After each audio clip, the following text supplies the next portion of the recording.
interested. We didn't explore that one about the adharma and the himsa.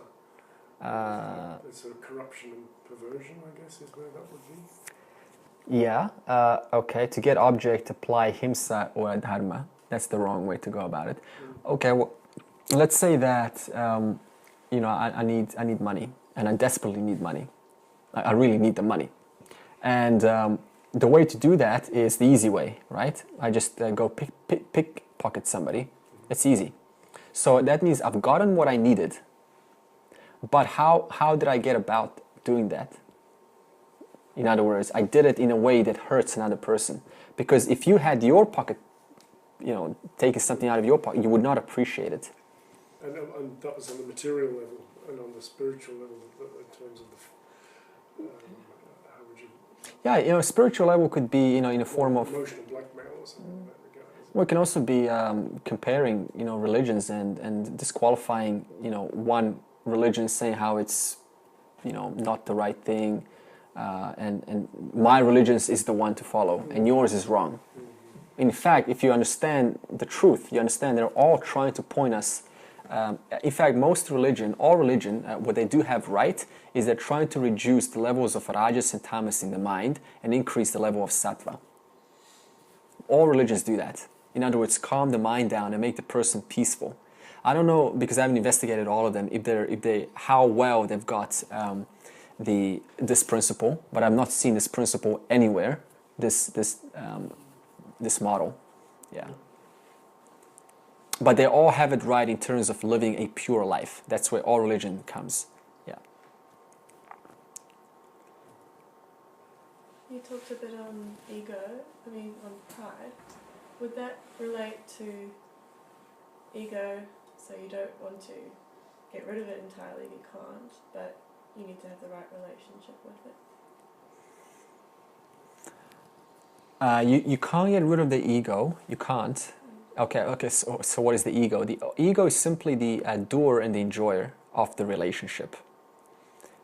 And the ego gets fueled by my value towards that relationship.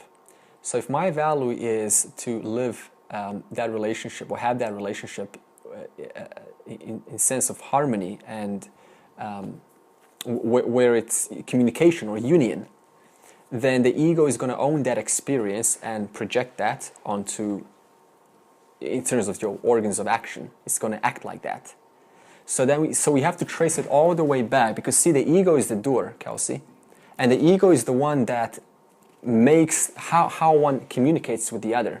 So we have to go one step back and recognize how I communicate comes from where? My mind and intellect. And what is inside the mind and intellect? My values, my knowledge about reality. So that means if my knowledge about reality is everything is one, and I see oneness in you, I see oneness in all, then that's going to get expressed through the ego, and the ego is going to speak differently, it's going to act differently, it's going to behave differently.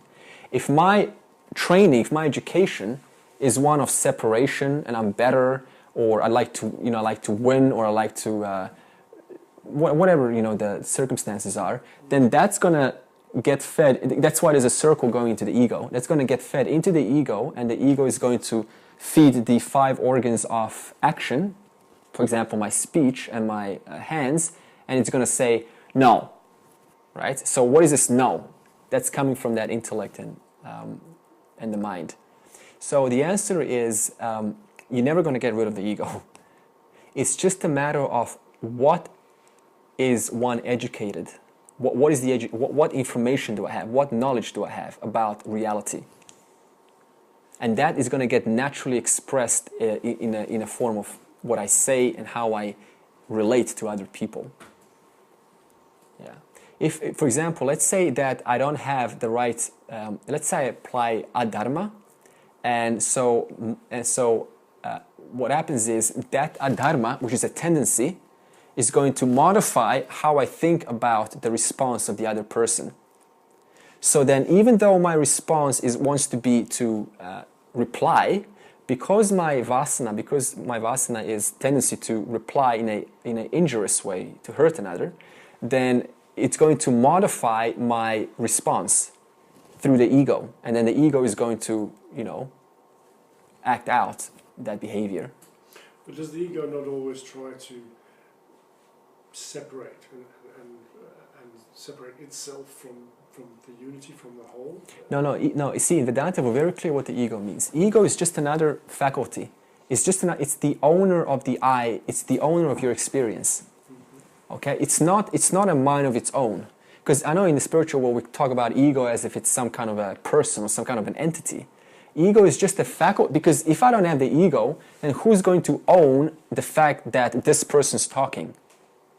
You need to have an ownership of your experience. And that ownership is made possible by this principle which we call ahankara. Ahamkara, the ego. The I, the aham, the I doer, the I enjoyer. So that means everything, every experience eventually ends up here. Because somebody has to own the fact that you're thinking. How would you know that you're thinking unless there's a principle that owns that there's a body thinking? That's why you need the ego.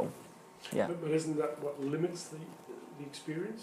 Of course it limits the experience, because like I said, if you're a person, you're not, if you're a man, you're not a woman, if you're a woman, you're not. So the point is not to focus on the limitation, because just by the nature of mithya, everything is limited.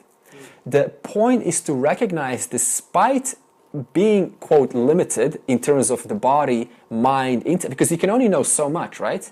You can only remember so much. That's a limitation, it's fine. Despite that, it's a matter of changing your focus to what is unlimited, which is awareness. So that means the limitation is never, because there is no such thing as ending in the universe. The limitation is going to continue. That's what makes the world beautiful. If everything is just one thing, like what kind of creation is, that's a defective creation.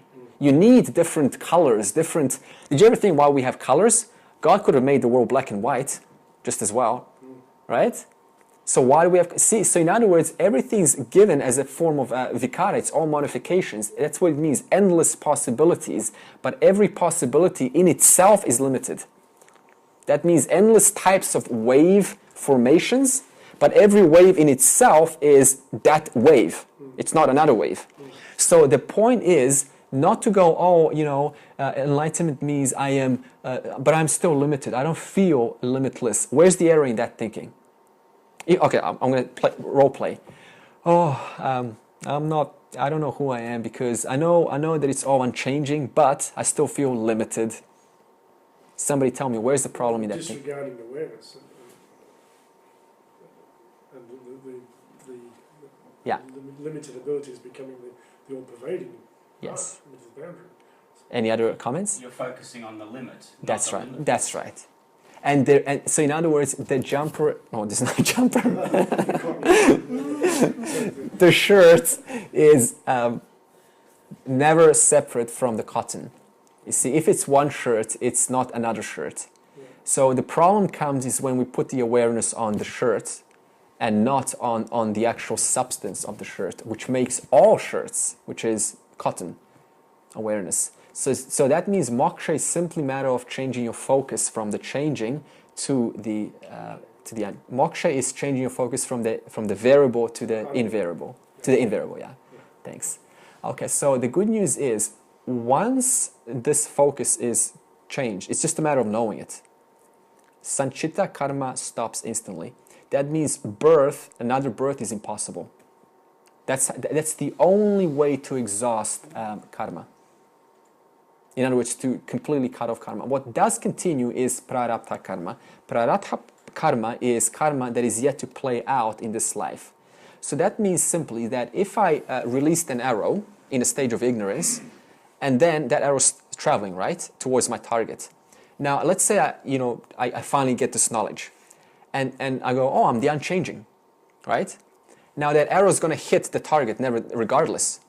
And now the police go and say, well, obviously Andre hit that deer. it was an endangered species. So now we're going to go and hunt Andre down. And then I go, what did I do? You see? So that means it doesn't matter. The prarabdha karma is still going to continue. But you shouldn't take it personally, because it's still playing out from what you've done in the past. What's going to happen, what is the difference is sanchita can no longer, because you've changed your focus from from the causes, which belongs to the causal body, which gives birth to the subtle body, to the unchanging. Now, where's the logic for a new body how can you get a new body if your focus is on what is already present all the time? It's pointless. What's the point of another? See, in other words, the bodies still continue. Okay? Because see, Jiva Srishti, Ishvara Srishti means the world created by Ishvara still continues, whether the person is here or not. When a person is born, the world was already created. So it's not your world, it's Ishvara's world. Okay, so that means even when one realizes who they are, I have to use an analogy here. It's like this. Okay, let's have a wave in the ocean, right? And that wave, of course, believes it's the wave. It's the form of the wave. Anything it's limited, all the other things come with it. Sadness, I'm not a bigger wave, and so on. What happens is, when that wave changes focus from the wave form to H2O, which pervades the entire ocean meaning Ishvara, not only pervades the ocean, but also every other wave. So when that one wave changes its focus from the wave to H2O, then guess what? Everything still continues. Nothing changed. That's why we say nothing ever changes here. Everything's already present. This is it. You're never going to get a better creation than right now. It's just a matter of where is your focus. Is my focus on the ever-changing, ever-limited, or is my focus on the unchanging, always present, the H2O? Yeah. You said before, and you were talking about the spiritual world, I'm sure, and you were using examples, and you said nothing works. Yeah. And when you said nothing works, I don't know whether it's my funny mind, Yeah. but I thought, well, isn't that really you're saying also at the same time that no thing works, Yeah. and therefore consciousness works? Yeah, consciousness always has been present. Yeah, consciousness has been present. Yes. It's just that my focus was in the wrong place. Yes. Yeah. So I was trying to find what was already present in other modifications, Yes. in other practices. Yes. But what I was looking for, I already was. Yes. In other words, the seeker was the sought. In other words, the looker was looking for something that the looker is already. Yes. So that motivated the looker to try to find something, thinking that what the looker is somewhere else. Yes. That's Dvaita, that's duality. Yes. Yeah. So, it's answer. Questions? Are they different? Because I know awareness and existence are synonymous, right? Yeah. Are there different terms for that in? Sat, existence, Chit, awareness. So why do we use Sat, Chit, and Ananda? Because it's not meant to imply a different existence. Like awareness is a different existence to existence itself. And Ananda is a different realm to Sat and Chit.